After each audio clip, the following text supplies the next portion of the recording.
Hello. Hey guys, it's Victor gimmeabreakman with Gimme and where's Tomoko? So we just finished our action party, and Tomoko fucking made me dance again. Why are you making me dance? You know I got a cold. Now I'm tired. I'm tired. It makes me better. It makes me feel better. Yes. So today we studied an article in class about the Abe, about the reason that Japan is steering away from its pacifist attitude. And it's interesting because they talked about the Gulf War in 1991, right? Remember?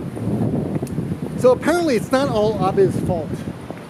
And it's more of the fact that Japan was really embarrassed in 1991 when the Japanese military was doing nothing while America was fighting. So Japan felt embarrassed to be called America's allies. If you think about it, it makes sense. We're not going to talk about this too much on camera because people get all crazy, right? So anyway, well, people on the internet are crazy. Right? Yes, if you even talk about this, there's going to be some people going to be. She said your hearts are so small-minded. So, but it's interesting. So even after Abe leaves, this attitude, shying away from the pacifist attitude, you know, this will remain. So we only read part of one long article on Japan today, I think. But it was interesting. Anyway, so that's one thing. The other thing that was today's Japanese lesson. Okay, we'll do 3. What's today's? Do it again.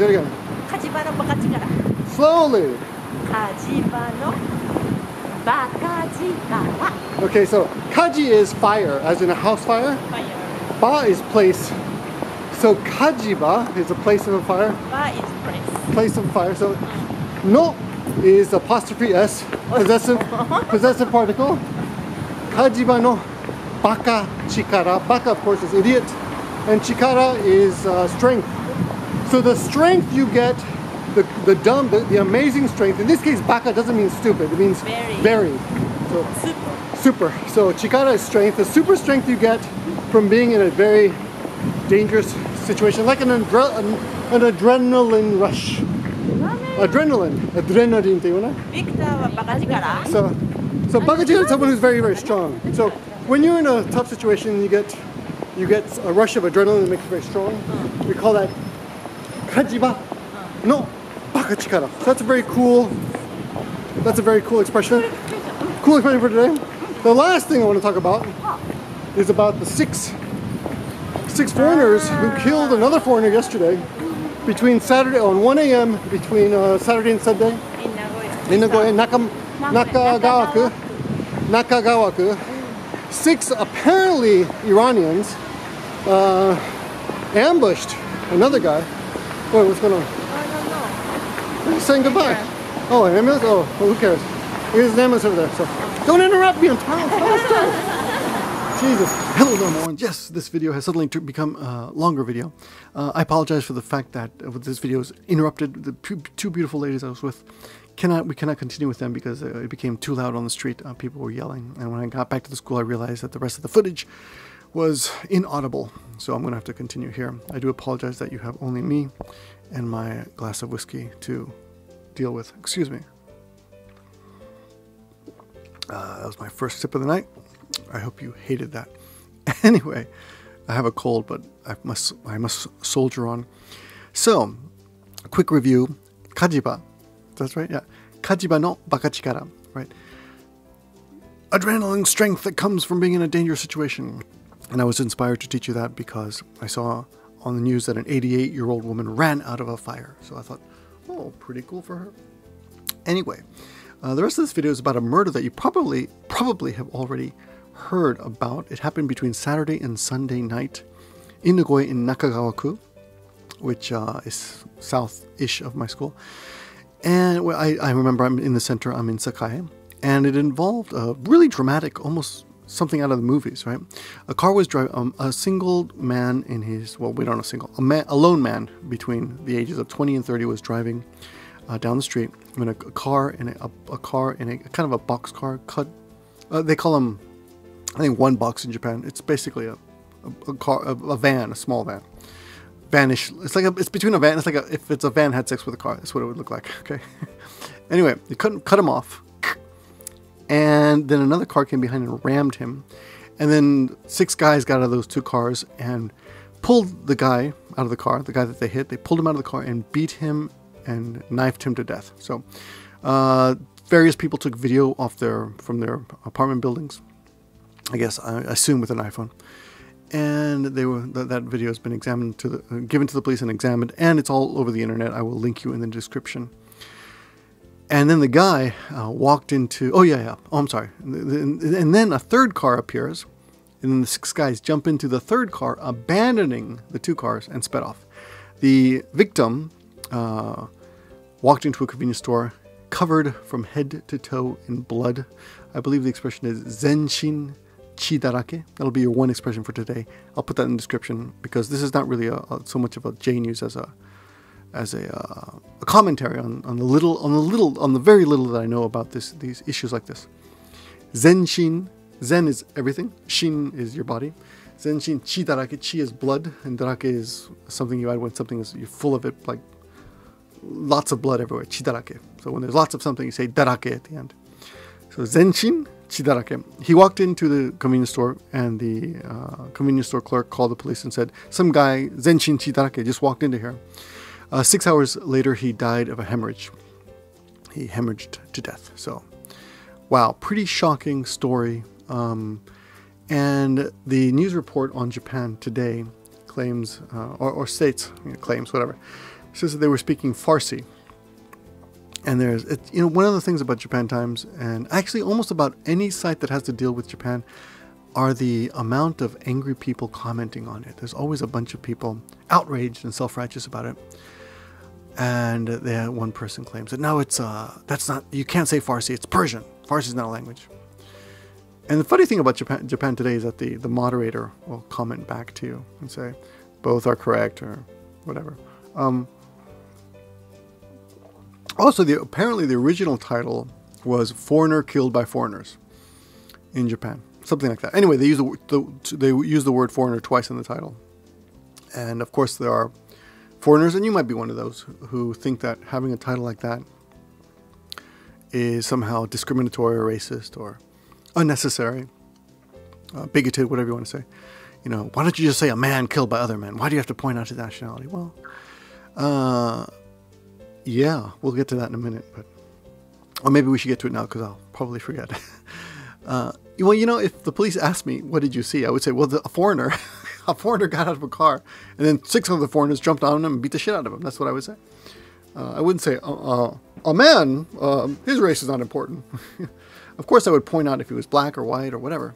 They always ask for a description, so why not? Why should the newspapers have that? I think that's kind of silly, but anyway, I did have an incident that I don't believe I ever talked about on YouTube. Maybe you can tell me if I have, but about 2 or 3 years ago, at my school, I was teaching a very early morning class on a Saturday morning, and our class. It was a private with a salaryman, and our class was disrupted by screaming from the streets. And we're really up high in the building, so I look out the balcony, and this guy is chasing this other guy. I think a guy on a motorcycle came by. I don't remember the victim. I don't remember who was who, but there was anyway 2 guys. And they were foreigners, chasing each other with baseball bats.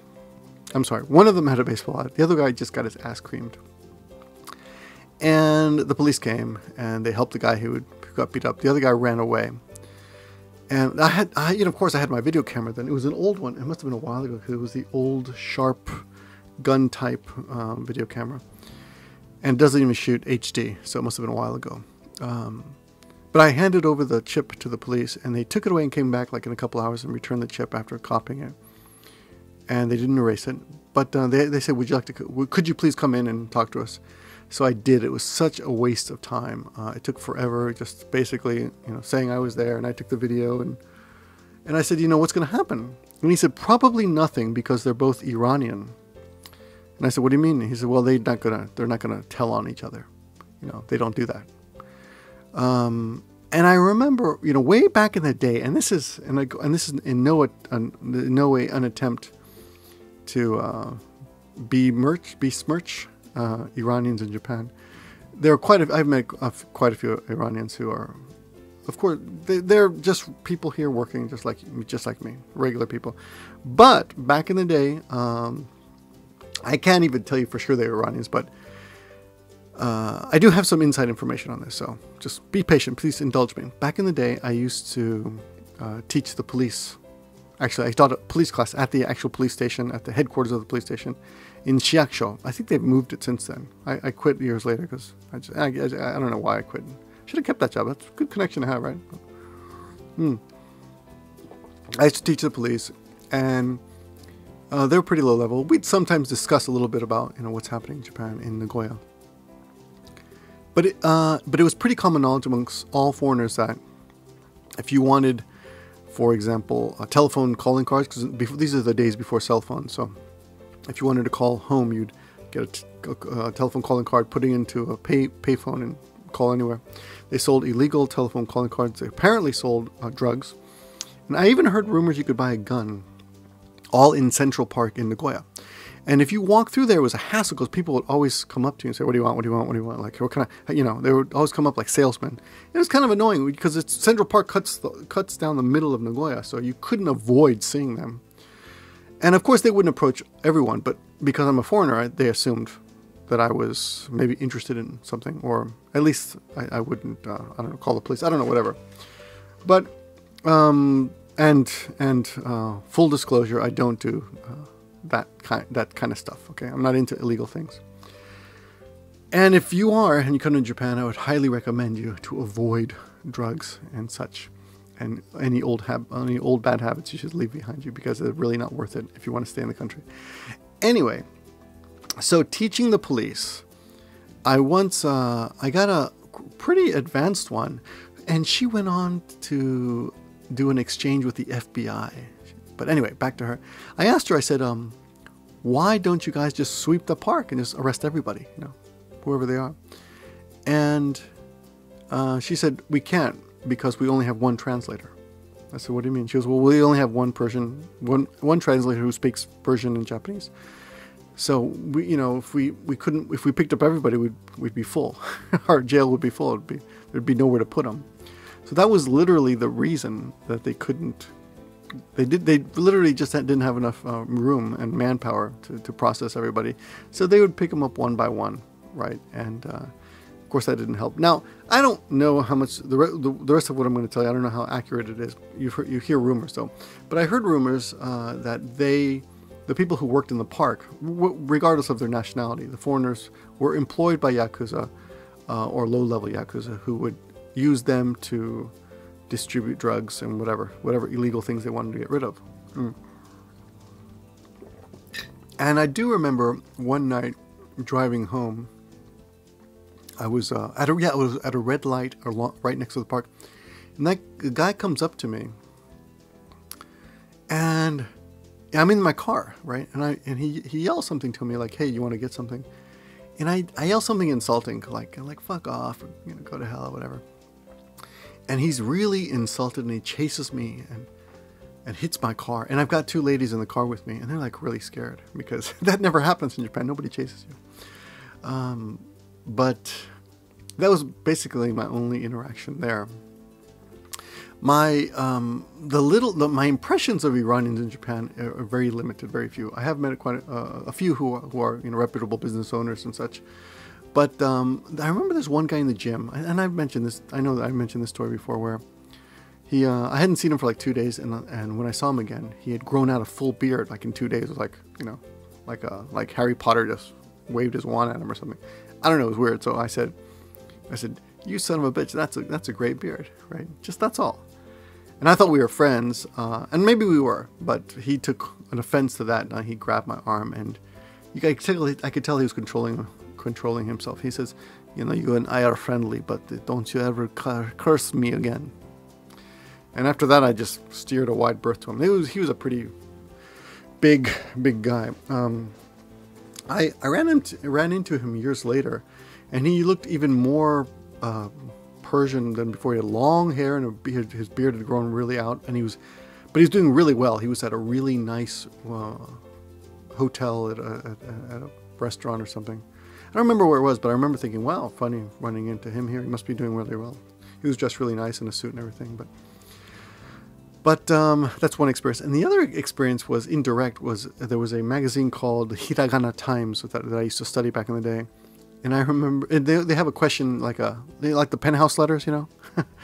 The people write in and ask questions, and someone wrote in complaining that they were referred to as san, and they thought it was very insulting because only women were referred to as san, and only men were referred to as sama. And I remember noting that the writer was Iranian, because they would put stuff in there, you know, in the end. Or maybe he said, I don't remember how I knew, but I knew the article was written by, or the letter was written by an Iranian. And I remember thinking, wow, Iranians are really sensitive. That's my impression. But anyway, this crime in Japan, the other interesting thing about this incident is, like I just said, the comments in the section. I'll link you to both articles. One is on Japan Times and one is on Japan Today. Japan Times only has like five comments, and they're not too bad. Let me see if I can find them. One of them is actually a joke. He said, "Of course, this is very shocking. Muslims using a hambush. Har har har." That's kind of cute. And another one's just, "Oh, I'm shocked." Let me see what else they say. Yeah, nothing of interest really on Japan Times, but Japan Today is just full of just rabid idiots in general, not everyone, of course, but so I'm going to go through some of these. And also on Facebook, someone, I don't know who he is, and which, yeah, if you're watching this, don't be insulted, I don't know who you are. I don't know who you are, but he wrote he just wrote my name under the articles to call my attention to it, and I was like, oh, okay. But the articles on that are pretty, let me see if I can find it, are pretty nuts. Where the hell is it now? Oh my, of course I'm not going to be able to find it now, but the comments on there are really racist, and let's go to Japan Today and let me comment on these, okay? Oh, drug related, yeah. So some guy writes, "I do not want to appear like I'm stereotyping nationalities, by the way, but is this drug related?" Well, yeah, you are. Police have according to the article, police have not released the identity of the victim. So how do we know he's a foreigner? Well, yeah, you can have you can have a nationality without being identified as a person. Any information on who owns the attacker's cars left at the scene? Yeah, so it was pretty obvious that it was planned. And one thing that they did find out was that the cars involved in this attack had exchanged ownership several times between foreigners. So it's going to be pretty hard to find out who actually owned the car at the end. Let me see. Let me see what else. There was something that was really funny. Well, funny in a sad way. Of course, they have a ridiculous conversation whether the expression should be Farsi. Yeah, people overheard them yelling, "Let's go, hurry up," in Farsi. And the guy says, "No, that's not an language. You should refer to it as Persian." Okay. But, yeah, some people were pissed off about the fact that they had used the word foreigner twice in the title. Now I've forgotten what annoys me about these, yeah, foreign looking. So the article said foreign looking. That's a disappointment for Japan Today. Amateurish indeed. Yeah, I don't know, guy. What do you think? Am I being what, overly polite or forgiving of the Japanese for using expressions like that? Isn't it fine to point out that someone looks foreign? Yeah, I don't understand what the big deal is. Let me see. Oh, and another thing that you might not know is that Japan is pretty good friends with Iran, and they buy a lot of oil from Iran. So they have a deal with Iran. So it's easier for Iranians to come to Japan than nationals from other countries. So you do see quite a few of them. I would say the number, of course, is Chinese, Koreans, then Brazilians, then maybe Peruvians, then maybe Iranians, and I'm not really sure where Americans are in that, or should I say Westerners in that. You know, Americans, British, English speakers, English teachers. I don't know where they fall on that list of no, you know, how many there are in Japan. I don't know how they rank there, but when it comes to population, I mean. Let me see. Yeah, most of the people commenting are about the word foreign and that it was used. Let me see. Oh yeah, that's what it wasn't on this so much. You know what? I think this was overshadowed by the fact that I saw so many stupid comments on the Facebook. A lot of them anti-Muslim, basically saying, "Oh, this is terrible. Muslims are in Japan." But here's what you have to remember about this, in case any of you are thinking about this. If you are, I've never had any run-in, really, a real run-in with a foreigner here. I would say that this case is a case of, you know, criminals and criminals, unfortunately. So if you are a criminal and you deal with criminals and you screw over one of your criminal friends, this might happen to you. But for other people, I would say your chances of not being hurt are pretty good. You're probably going to be okay. So I wouldn't think about it too much. I wouldn't fear it. It is. I guess as a foreigner, you should. It's, you know, it's a little. Should we say embarrassing? Oh, here we go. Finally found it. Yeah, it's a little embarrassing. Oh, maybe I'll link to. I don't know if I'm allowed to link to a Facebook or if it's possible, but I'll try to link you. If not, I'll somehow copy this and put it somewhere. Tons of Facebook comments. And I don't know. And I'm talking about Nagoya, so other people are talking about what's happening in Tokyo. And apparently that's bad too. Like, but I don't know. I haven't seen any. I haven't heard of any problems really with the Iranians. So I think it's that bad. So here's some of the comments. Seriously, in Japan too? Oh, this is out of control. Another person. So Arabs causing trouble. Why am I not surprised? Let me see. I don't know. Another person. I don't know why these Middle East guys always create bad news. Are they crazy? I hate Muslims. See, this is just terrible. Let me see. That's a mob hit for sure. Okay, let me see. Anyway, there just goes on and on. A lot of these really anti-Muslim comments, which is really not the problem. I'm pretty sure that they didn't kill each other because one guy was Muslim and the other guys are Muslim too. It was probably drug related or some kind of, you know, it's always money, man. When you're young, the big motivation is love, and later it's money. Let me say, rip the victim. Don't see anything else here about this. Yes, here, but some guy points it out. So many racist morons in this thread. Seriously, what the fuck does this have to do with Islam? These people are criminals, not because of where they're from or what their religion is. How thick do you have to be to tar an entire country of 78 million people or an entire religion of 1.6 billion just because of the action of some common criminals? And I couldn't have said it better myself, and I won't even try. But yeah, this is just a crime that happened in my town, and it's rare, and it's I guess the upside is that this kind of thing is what makes news, because Japan is a pretty safe place, and I doubt anything will ever happen to you like this. I do have one friend who was beat up in the street by a motorcycle gang, but he was drunk and out there and really yelling at them. He was like sick of their noise. He was drunk and he ran on the street in the middle of a group of motorcycle gangs as they were, middle of a group of motorcyclers as they were revving up and going down the street and like challenging them. And they came back with I think they used metal bars, and they beat the shit out of him. And come to think of it, I don't know, I haven't seen that guy for a long time. I don't know whatever happened to him. I don't even remember his name. And on that note, I bid you adieu. Good night, everyone. It's 1:32 a.m. and I do have one more laundry video to spit out, which I shall do right after this. Thanks for watching. Talk to you soon. Off.